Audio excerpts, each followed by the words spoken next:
Yeah, so let's go through these. So in the last paragraph, he had discussed the concept of sovereignty,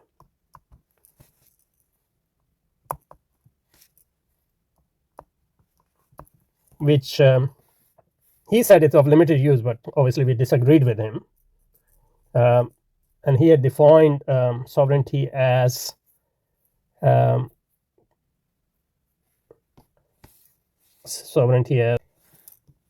supreme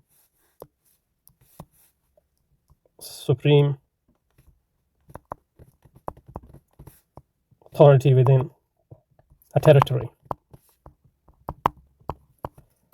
So that's where we transit to a new concept of territory, and that's an essential element of a concept of a state. A state cannot exist without territory, and you can't have sovereignty without a territory, because it is the territory on which the sovereignty is exercised, so supreme authority over a territory. So from there he goes on to trying to problematize the concept of territory, and basically he says, like the concept of territory, he says that it is essential, but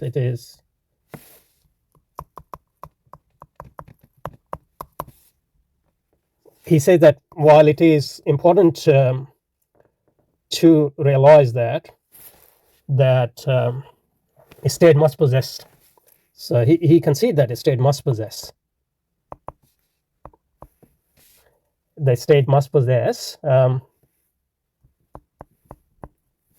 territory in order to exist. So I think that's how much we need. There's nothing else to say in this regard, because that means that territory is essential for a state to exist. And what he says after this actually is irrelevant, in the sense that doesn't basically change this basic fact. So he goes on to say that while it is important to recognize the state must possess territory in order to exist, they are not unique in having geographical extension. So the states are not unique in having. So what? States are not unique in having, but states are unique in having. So for example, even if you have a association,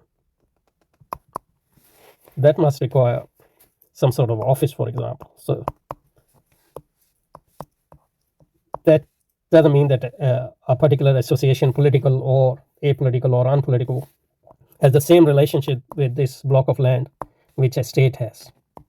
A state has a unique relationship with territory, which no other political association can have. And that unique relation is that it, at least in principle, it has supreme authority over that territory. It has absolute authority over that territory, absolute authority over the people, their movement. How much a state can actually exercise or want to exercise that territory will determine how powerful that state is, or whether the state. So a state can claim to be a state, but that doesn't mean that every state is actually a full-fledged state, for example. So that these two things shouldn't be confused. That's the first thing. The second thing is, what a state does voluntarily is not the same thing as what it is compelled to do. So, for example, a state allows its citizen to go overseas. So, in that sense, this overseas person doesn't live in a state's territory, and it lives in other state's territory. So just by living in that territory doesn't make him or her a citizen of that state. That's fine, but it is understood that this overseas person, with the permission of this state, has gone to that territory, and its relationship with this residential territory is different from its relationship with its original territory. So that's one thing. And the second thing is, we should never mix factual power of a state, even the strongest state, and its ambitions. Even the most powerful state, for example, America, has practical and factual limitations on its power. That's understood. but factual powers are not necessarily, or the lack of the factual limitations are not the same thing as de jure and ideal limitations and the ambitions of a state. So American state is absolute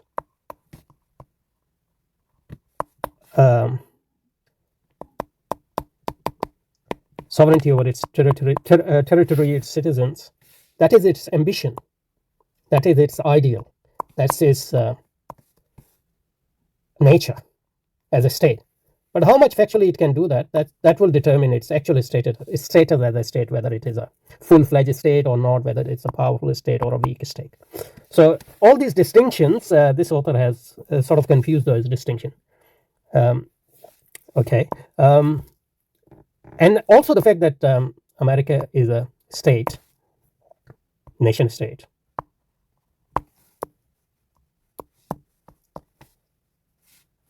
And that's its limitation. But that doesn't deny the fact that it also, in a certain way, a universal state, in the sense that it basically projects its power and its right to defend its interests and all those things throughout this world, not just this world, but universe as well, like even in space. And obviously, these universalist ambitions at times conflict with its status as a nation state. And also, the universalist ambitions are not full-fledged and not consistent because they are not explicitly embraced, for example. So there are all sorts of contradictions there. So just the fact that a state is a nation state also doesn't necessarily mean that that state doesn't have any other aspect.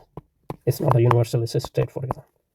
And also a state can be, for example, a state like Kuwait or Bahrain or Qatar, for example, or Monaco or Liechtenstein or whatever it's called. The fact that aspects come in, so they might be state vis-a-vis their internal a relationship between their citizens and their internal boundaries vis-a-vis their citizen, but they might not be full-fledged state vis-a-vis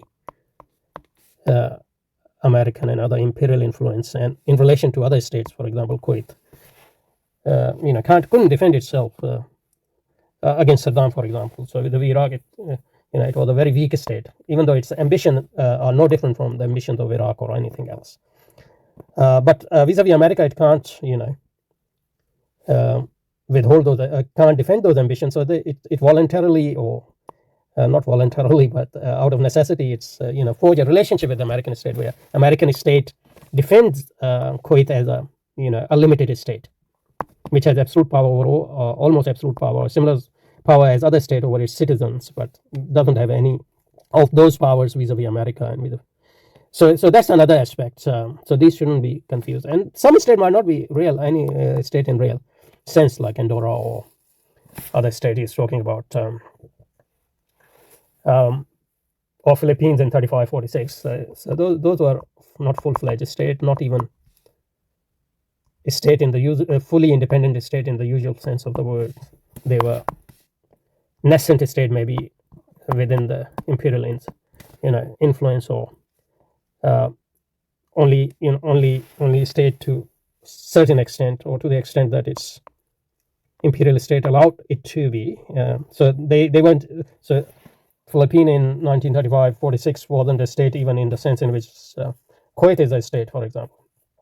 So it was only responsible as domestic, but U.S. handled foreign and military affairs. So it means that it's not full-fledged state, even in the limited sense in which Kuwait is a state, for example. That's because it is essentially occupied by another state, another states. And for example, the relationship between Spain and Portuguese and France and Spain and Andorra or Switzerland with Liechtenstein and Monaco, and India with Bhutan. So you can't call them full-fledged states, especially if they are subservient to other state is non-voluntary, not out of choice, but out of necessity.